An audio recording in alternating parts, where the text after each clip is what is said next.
L'info éco avec Capital. Le chiffre du jour, 4368, c'est le nombre d'immatriculations de véhicules électriques enregistrés en France pour le seul mois de novembre 2018. Dans le détail, 3541 véhicules particuliers et 827 utilitaires légers électriques ont été mis en circulation selon l'Association nationale pour le développement de la mobilité électrique. Des chiffres en augmentation de 102% par rapport à novembre 2017, alors que le marché auto global a enregistré un recul de 5% au mois dernier. La grande gagnante est la Renault Zoé, qui représente plus de la moitié du volume total des immatriculations de véhicules particuliers électriques.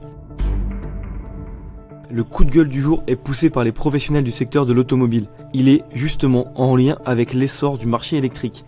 Le nombre de demandes de primes à la conversion a explosé ces derniers mois. Pour rappel, elle est versée sous certaines conditions pour l'achat d'un véhicule électrique ou hybride rechargeable, neuf ou d'occasion. Mais voilà, dans le cas de l'achat d'un véhicule neuf, ce sont les concessions qui réduisent la facture en déduisant le montant de la prime avant de se faire rembourser la différence par l'État. Problème, des milliers de professionnels l'attendent toujours alors qu'elle est censée arriver, au plus tard, le 15 du mois suivant l'achat. Des entreprises ont saisi la justice. Certaines d'entre elles auraient déjà avancé jusqu'à 10 millions d'euros. L'info pratique capitale. Des applis d'aide au stationnement, cela ne manque pas. Mais l'une d'entre elles se distingue.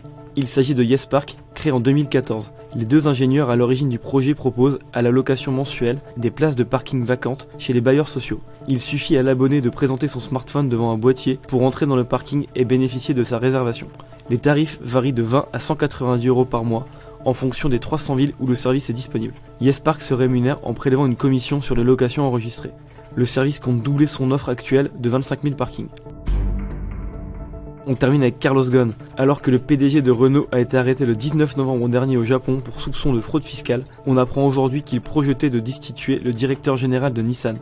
Selon le Wall Street Journal, avant l'affaire, Carlos Ghosn reprochait au directeur général les mauvais résultats de Nissan aux États-Unis et des problèmes de qualité récurrents sur certains modèles. Finalement, c'est bien Carlos Ghosn qui a été démis de sa fonction de président de Nissan suite aux résultats de l'enquête menée par le constructeur japonais. Cela faisait déjà plusieurs années que les dirigeants de Nissan dénonçaient l'influence de Renault sur leurs décisions. C'était l'info éco avec Capital.